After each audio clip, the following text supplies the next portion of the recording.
నేను చేసే multiple works లో భాగంగా ఈ రోజు ఎలక్ట్రికల్ వర్క్ అయితే చేయబోతున్నా. ముందే చెప్తున్నా, నేనైతే ఎలక్ట్రిషియన్ కాదు గైస్. ఈ కొత్త ఎల్ఈడి లైట్ అయితే మా ఇంట్లో ఇన్స్టాల్ చేయబోతున్నాను. సో ఇది వచ్చేసరికి 22 వాట్స్ అరౌండ్ 200 రూపీస్ కి అయితే వచ్చింది. ఇక్కడ ప్రాబ్లం ఏంటంటే ఈ లైట్ తో వచ్చిన పీవీసీ వాల్ ప్లగ్స్ అయితే చాలా చిన్న సైజు. ఇప్పుడు ఆ లైట్ ఇన్స్టాల్ చేసేది మాత్రం మట్టి గోడకు, అందుకనే ఇవి అయితే సూట్ కావని చెప్పేసి నేను కొంచెం పెద్ద సైజు పీవీసీ వాల్ ప్లగ్స్ అయితే తీసుకున్నాను. అలాగే ఆ లైట్ తో పాటు ఈ 2 హోల్డర్స్ అయితే ప్రొవైడ్ చేశారు. ఈ హోల్డర్స్ ని వాల్ కి ఫిక్స్ చేయాలంటే ముందు డ్రిల్ అయితే వేసుకోవాలి. వచ్చేసరికి మట్టి గోడలు కాబట్టి నేనైతే కొంచెం స్లోగా డ్రిల్ వేస్తున్నాను. చాలా మందికి వచ్చే డౌట్, ఈ హోల్డర్స్ ఎంత డిస్టెన్స్ లో ప్లేస్ చేయాలి. ఈ ఎల్ఈడి లైట్ లెంత్ వచ్చేసరికి 4 ఫీట్స్ ఉంది. 2 కార్నర్స్ 1 ఫీట్ వదిలేసి ఆ ఏరియాలో ఫిక్స్ చేసుకుంటే బెటర్. ఇంకోటి, మనం డ్రిల్ వేసుకునే ముందు 2 హోల్స్ ఒకటే లెవెల్ లో అయితే రావాలి. లేకపోతే ఏమైతుంది అంటే, ఏం కాదు బ్రో, లైట్ కొంచెం క్రాస్ కనపడుతుంది అంతే. ఇక్కడ మీ అందరికి చెప్తాను నేను ఎందుకు పెద్ద పీవీసీ వాల్ ప్లగ్ తీసుకున్నాను. మీరు అక్కడ చూడొచ్చు, డ్రిల్ వేసిన ఏరియాలో లూజ్ పార్టికల్స్ ఎలా ఊడిపోయాయో. ఇలాంటి చోట్ల మనం చిన్న పీవీసీ వాల్ ప్లగ్స్ యూజ్ చేస్తే స్ట్రాంగ్ గా అయితే ఉండదు. అందుకనే నేను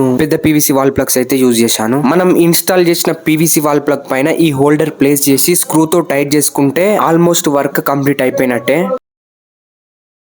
గైస్, ఇక్కడ రిఫరెన్స్ కోసం నేను చేతితోటైతే లాగి చూపిస్తాను, ఎందుకంటే మీ అందరికి డౌట్ వచ్చుంటది మట్టి గోడలకైతే ఇలా ప్లాన్ చేస్తున్నాడు, ఇంతకు ఉంటావా ఉండవా అని చెప్పేసి. సో మీరే చూడొచ్చు, మంచిగా అయితే హోల్డ్ చేస్తుంది. ఇంకో పక్క కూడా ఫిక్స్ చేసి కనెక్షన్స్ అయితే ఇచ్చేసాను. గైస్, మొత్తం అయితే అయిపోయింది. ఇప్పుడు ఈ ఎల్ఈడి లైట్ ఇన్స్టాల్ చేయడం చాలా ఈజీ. మనం ఫిక్స్ చేసిన హోల్డర్స్ లో ఈ ఎల్ఈడి లైట్ ప్లేస్ చేసి ప్రెస్ చేస్తే సరిపోతుంది అనమాట. అది ఫిక్స్ అయిపోతుంది. 2 పక్కల సేమ్ ప్రాసెస్. ఇంకా నేను ఏమేం పనులు చేయగలను తెలుసుకోవాలంటే అకౌంట్ ని ఫాలో చేసుకోవడం మాత్రం అస్సలు మర్చిపోకండి.